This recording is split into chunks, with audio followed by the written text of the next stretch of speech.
Λοιπόν, έχουμε τη συνέλεξη την οποία θα δούμε.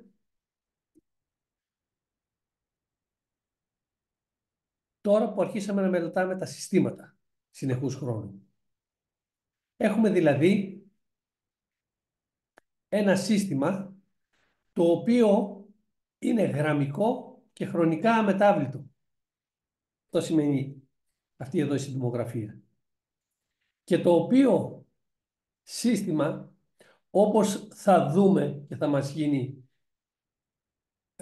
φύση μας πλέον, χαρακτηρίζεται από από μια συνάρτηση την οποία την ονομάζουμε κρουστική απόκριση. Τι σημαίνει κρουστική απόκριση? Σημαίνει απόκριση του συστήματος για κρουστική είσοδο. Δηλαδή, εάν έχω το γραμμικό χρονικά αμετάβλητο σύστημα, κάποιο, στο μυαλό σας βάζετε την απλούστευση των περιπτώσεων ότι έχω ένα RC και εφαρμόσω μια κρουστική είσοδο στην είσοδο του, δέλτα του ταφ, η μοναδιαία ακουστική, αυτή που έχουμε πει, η έξοδος ψ του ταφ, τότε θα ισούται με την H.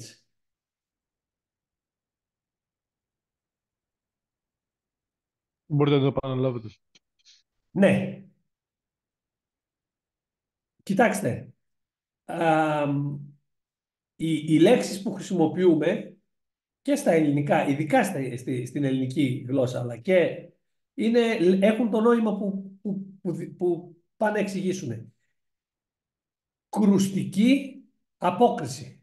Κρουστική απόκριση. Τι σημαίνει? Σημαίνει η απόκριση του συστήματος για κρουστική είσοδο. Η απόκριση του συστήματος για είσοδο κρουστική, αυτή τη δέλτα, είναι χαρακτηριστική μοναδική του συστήματος. Είναι χαρακτηριστική του συστήματος.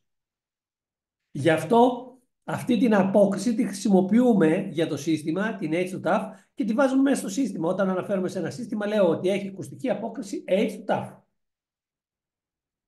Τι είναι? Είναι η απόκριση του συστήματος, η απάντηση του συστήματος, η αντίδραση του συστήματος στην κρουστική είσοδο. Όπου η κρουστική είσοδος είπαμε ότι είναι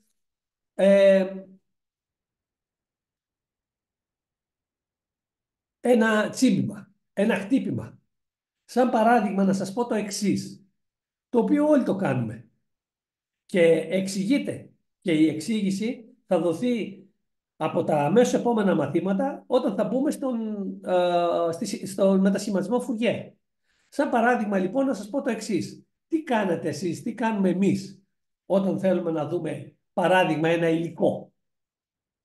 Δεν πάμε και χτυπάμε? Δεν κάνουμε κρουστικές να ακούσουμε αυτό είναι ξύλο ή αυτό είναι διαφορετικό. Αντέδρασε διαφορετικά γιατί χτύπησα πλαστικό. Εντάξει, αυτό το χτύπημα που κάνω είναι σαν μια κρουστική, ένα ακουστικό σήμα, το οποίο εφαρμόζεται στο σύστημα που έχω μπροστά μου και το σύστημα αντιδρά σε αυτό. Αν έχω δηλαδή, πάμε στα δικά μας και έχω ένα RC κύκλωμα, εφαρμόζοντας μια ακουστική είσοδο, το σύστημα θα βγάλει μια έξοδο. Αυτή την έξοδο θα την ονομάσω κρουστική απόκριση, H του ταφ. Είναι η απόκριση του συστήματος στην κρουστική είσοδο. Πώς αλλιώς θα το λέγαμε? Στην αγγλική αυτό ονομάζεται impulse response. Σε αυτήν αναφέρομαι. Κρουστική απόκριση. Εάν το σύστημα που έχω εγώ εδώ δεν είναι ένα απλό RC, αλλά αποτελείται από ένα πυκνοτή, ένα ποινίο και ένα αντιστάτη. Ας πούμε όλα σε σειρά. Διαφορετικό σύστημα. Εφαρμόζοντας την κρουστική είσοδο, θα βγάλει μια έξοδο. Αυτή η έξοδος είναι μια άλλη H του ταφ του συγκεκριμένου συστήματος. Άρα η κρουστική απόκριση του συστήματος χαρακτηρίζει το σύστημα. Και γι' αυτό Κάθε φορά που αναφέρομαι σε ένα σύστημα θα γράφω και ποια είναι η ακουστική απόκριση και την οποία είτε θα την ξέρω, θα την υπολογίζω, είτε θα ψάχνω να τη βρω, ανάλογα ποιο είναι το πρόβλημα που έχω να αντιμετωπίσω. Ωραία. Πάμε να δούμε τώρα ένα τέτοιο σύστημα.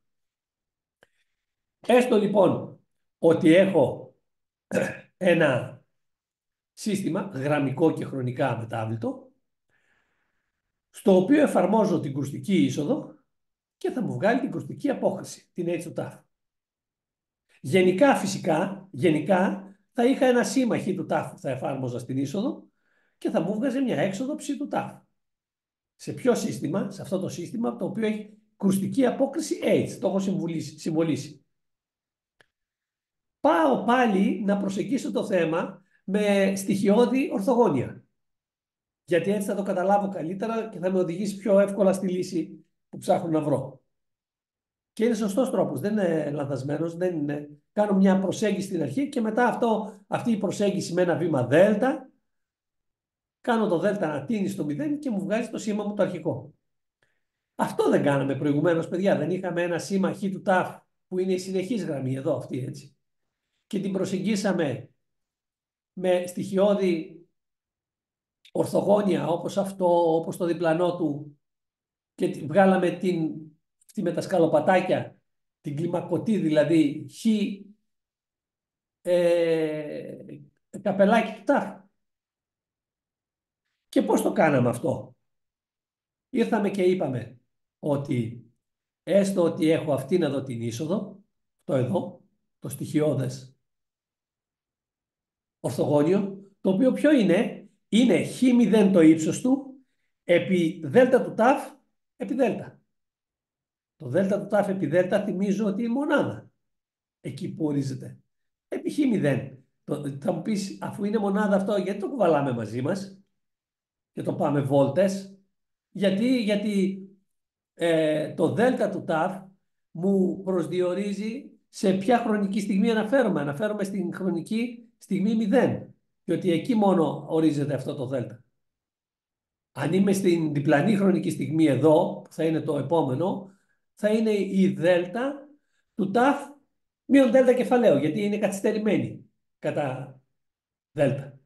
Αν είναι παραδίπλα, είναι η δέλτα του τάφ μείον 2 δέλτα και ούτω καθεξής. Πάντως, η βασική αυτή, η δέλτα που έχω, αυτό το βασικό, η βασική δέλτα, όταν εφαρμοστεί στο σύστημα, όταν εφαρμοστεί στο σύστημα, τι θα μου δώσει? Θα μου δώσει μια απόκριση, έστω αυτήν εδώ, του συστήματος, η οποία με τι θα ισούται? Με την H του τάφ επί χ0 επί δέλτα. Επί χ0 επί δέλτα. Από μόνη της η δέλτα θα μου δώσει την H του τάφ. Άρα όταν είναι πολλαπλασιασμένη και επί κάτι, διότι αυτά το χ του μηδενός είναι μια συγκεκριμένη τιμή, δεν παίζει. Έστω ότι η τιμή αυτή είναι 3 δεύτερα, ξέρω. Επί το δέλτα επίσης έχει μια συγκεκριμένη τιμή, την οποία σιγά σιγά θα την μειώσουμε. Άρα θα μου δώσει αυτό σαν έξοδο. Πάω στο επόμενο στάδιο. Ποιο είναι? Να πάρω το επόμενο τετραγωνάκι. Το επόμενο ορθογώνιο, συγγνώμη. Έστω ότι είναι στη θέση 3 δέλτα. Άρα, στη θέση 3 δέλτα αυτό εδώ, δηλαδή που έχω γραμμοσχιάσει εδώ, το ορθογώνιο αυτό θα ισούται με τόσο. Το εμβαδόν του, χ του 3 δέλτα, επί δέλτα του τάφ μείον 3 δέλτα, μου λέει ότι εκεί κάθεται επί δέλτα. Όταν το εφαρμόσω, το σύστημα τι είναι? Είναι χρονικά αμετάβλητο, χρονικά αναλύωτο. Δηλαδή τη στιγμή 3 δέλτα που εφάρμοσα αυτό, τη στιγμή 3 δέλτα αντέδρασε και έβγαλε το ίδιο σήμα, την ίδια μορφή, δεν άλλαξε κάτι, είναι η H του τάφ. Μόνο που αρχίζει από τη στιγμή 3 δέλτα, είναι μετατοπισμένη. Και βέβαια πολλαπλασιασμένη επί χ του 3 δέλτα, δηλαδή επί διαφορετικό ύψος. Βλέπετε εδώ είναι πιο μεγάλο το ύψος από ότι εδώ, το πλάτος. Άρα αυτό βγήκε πιο μεγάλο σε μέγεθος. Και το συνεχίζω αυτό. Γενικά τη χρονική στιγμή k επί δέλτα, αν εφαρμόσω, τότε θα αντιδράσει το σύστημα, το οποίο είναι χρονικά αμετάβλητο. Τότε θα αντιδράσει και θα βγάλει κάτι το οποίο θα είναι χ του κ και τη μορφή που έχει, πολλαπλασιασμένο όλο. Εάν έρθω και προσθέσω όλα αυτά, παιδιά, εάν έρθω και προσθέσω όλα αυτά, τι θα μου δώσουνε? Θα μου δώσουνε το άθροισμα των χ του κ δέλτα επί δέλτα του ταφ μείον κ δέλτα επί δέλτα από το μείον άπειρο στο άπειρο. Ναι, αλλά αυτό με τι ισούται? Αυτό ισούται με το χ καπελάκι του ταφ. Έτσι δεν το είχαμε προσεγγίσει? Εάν έρθω και προσθέσω όλες τις εξόδους, γιατί το κάνω αυτό? Μάλλον να πω τι θα μου βγάλει. Θα μου βγάλει τι? Αυτήν, συν αυτήν, συν αυτήν, συν αυτήν. Όλες δηλαδή της χ του κ δέλτα επί h του ταφ μείον κ δέλτα επί δέλτα από το μείον άπειρο στο άπειρο. Ναι, αλλά ποιο είναι αυτό? Αυτό είναι το ψ του ταφ. Γιατί το σύστημα είπαμε ότι είναι γραμμικό, που σημαίνει γραμμικό συνδυασμό των εισόδων θα μας δώσει σαν αποτέλεσμα τον γραμμικό συνδυασμό των εξόδων. Δηλαδή τα πρόσθεσα. Συνεπώς, προσθέτοντας όλες τις εξόδους, θα πάρω τελικά το άθροισμά τους, το οποίο θα είναι η τελική έξοδος, όποια και αν είναι αυτή. Βλέπετε ότι σταδιακά εφαρμόζοντας και εάν, να το ολοκληρώσω για να καταλάβουμε. Εάν πάρω το όριο του δέλτα να τίνει στο 0, τότε πραγματικά αυτό δεν θα είναι το χ καπελάκι, αλλά θα είναι το χ του ταφ. Αν πω ότι το δέλτα τίνει στο 0, αν πάρω, τότε θα βγάλω το συνεχές αποτέλεσμα που είναι η ψ του ταφ. Και η οποία ψ του ταφ, σαν αποτέλεσμα συνεχές, γράφεται έτσι. Δηλαδή, ολοκλήρωμα, ο μείον άπειρος άπειρο του χ του ταφ, επί h του t μείον ταφ, επί d ταφ. Αυτή είναι η λεγόμενη συνέλιξη.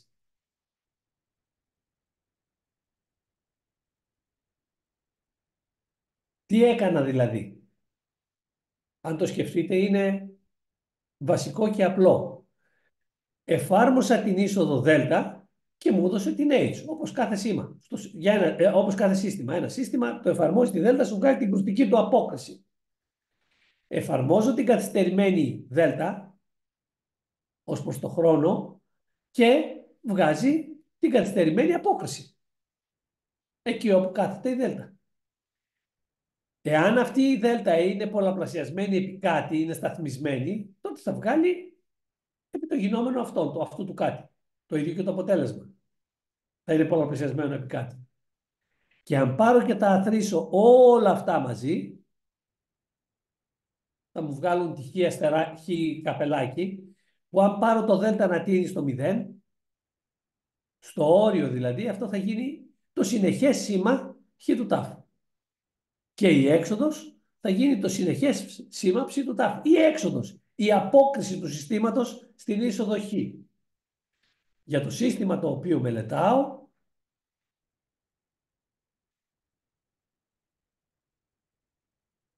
δεν δουλεύει πάντοτε όπως εγώ θα ήθελα. Για το σύστημα το οποίο μελετάω, το οποίο είναι ένα γραμμικό και χρονικά αμετάβλητο σύστημα, τα χρησιμοποίησα αυτά. Τη γραμμικότητα τη χρησιμοποίησα εδώ για να κάνω τις προσθέσεις και τη χρονική αμεταβλητότητα τη χρησιμοποίησα εδώ. Βλέπετε ότι το σύστημα αντιδρά όταν εφαρμόζεται η είσοδος.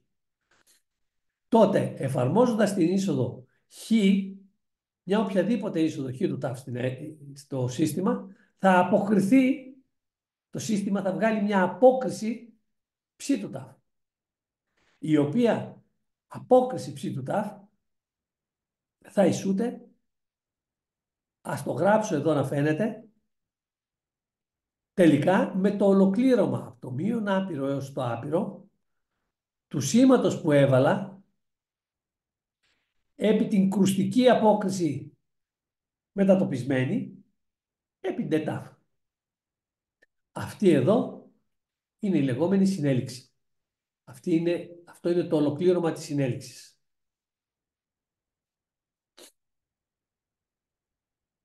Όπως βλέπετε και πάλι εδώ, δεν το κάνουμε λάθος.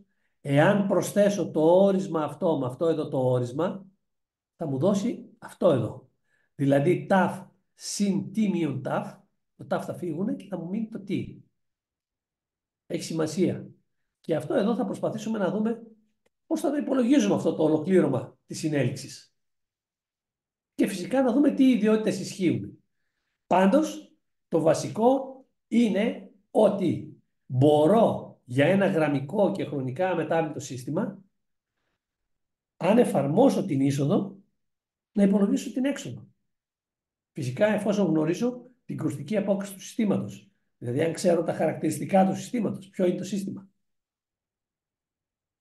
Ωραία. Πάω λίγο ακόμη. Αυτό είναι αυτό που σχεδίασα, δεν έχει κάτι να πω. Τώρα, έχω πήρα αυτό από μια διάλεξη που έδινε κάποιος online, σαν τις πολλές που υπάρχουν και αυτές που σας έβαλα και στην αρχή και τα λοιπά, και σας έχω και στους συνδέσμους μέσα διάφορα για να παρακολουθήσετε όσοι θελήσετε. Γιατί να έχουμε γραμμικά χρονικά αμετάβλητα συστήματα, γιατί μας είναι σημαντικά αυτά. LTI αυτό σημαίνει Linear Time Invariant Systems. Έτσι. LTI ή στα ελληνικά το γράφουμε γραμμικά και χρονικά αμετάβλητα. Και η απάντηση του Feynman, τον οποίο ίσως ξέρετε από τις 10 διαλέξεις του Feynman, πολύ γνωστός φυσικός, ήταν γιατί τέτοια συστήματα μπορούμε να τα επιλύσουμε. Μπορούμε να δουλέψουμε μαζί τους. Δεν είναι όλα τα συστήματα γραμμικά. Θα δούμε συστήματα που δεν είναι γραμμικά. Το μυαλό σας ίσως να πηγαίνει σε κάποιο, για παράδειγμα, αν ένα σύστημα βγάζει το τετράγωνο της εισόδου, δεν είναι ένα γραμμικό σύστημα αυτό. Εάν το ψ του ταφ είναι ίσο με το χ τετράγωνο του ταφ, δηλαδή το σύστημα που υπολογίζει το τετράγωνο, κάνει το γινόμενο, δεν είναι ένα γραμμικό σύστημα και μπορούμε να το αποδείξουμε αυτό. Γιατί δεν είναι γραμμικό. Θα το δούμε λίγο. Αλλά ακόμη και αν έχουμε συστήματα τα οποία μας είναι άγνωστα και θέλουμε να τα μελετήσουμε και να δούμε, μπορούμε, επειδή η μη γραμμικότητα επιφέρει μεγαλύτερα προβλήματα, μπορούμε τουλάχιστον για κάποια περιοχή, είτε χρονική είτε άλλου τύπου, να τα θεωρήσουμε ότι είναι γραμμικά για να αρχίσουμε τη μελέτη τους και να μπορέσουμε να λύσουμε κάποιο πρόβλημα που έχουμε σε αυτά. Άρα, εμείς εδώ αναφερόμαστε σε γραμμικά και χρονικά αμετάβλητα συστήματα, γιατί έτσι μπορούμε να δουλέψουμε και σε αυτά τα γραμμικά και χρονικά αμετάβλητα συστήματα ισχύει η συνέλιξη που βλέπετε εδώ. Αν δεν ήταν γραμμικά, δεν θα μπορούσα να τα φέρω μέχρι αυτήν εδώ τη μορφή. Θα τη σταματούσα πιο πριν και θα έπρεπε να το λύσω διαφορετικά το πρόβλημα. Εάν το σύστημα λοιπόν είναι γραμμικό και χρονικά αμετάβλητο, όπως βλέπετε εδώ, και έχει μια κρουστική απόκριση H ταφ, πρέπει να την ξέρω. Ή αν δεν την ξέρω, πρέπει να την αναζητήσω, να την βρω. Εντάξει, ανάλογα με το πρόβλημα που έχω μπροστά μου να αντιμετωπίσω. Τότε η έξοδος είναι η συνέλιξη, όπως την έγραψα. Αυτή την συνέλιξη τη συμβολίζουμε με το αστεράκι. Η έξοδος είναι η συνέλιξη της εισόδου με την κρουστική απόκριση του συστήματος. Το αστεράκι λοιπόν συμβολίζει τη συνέλιξη. Το αστεράκι συμβολίζει αυτήν όλη την πράξη. Αυτή την πράξη. Εντάξει.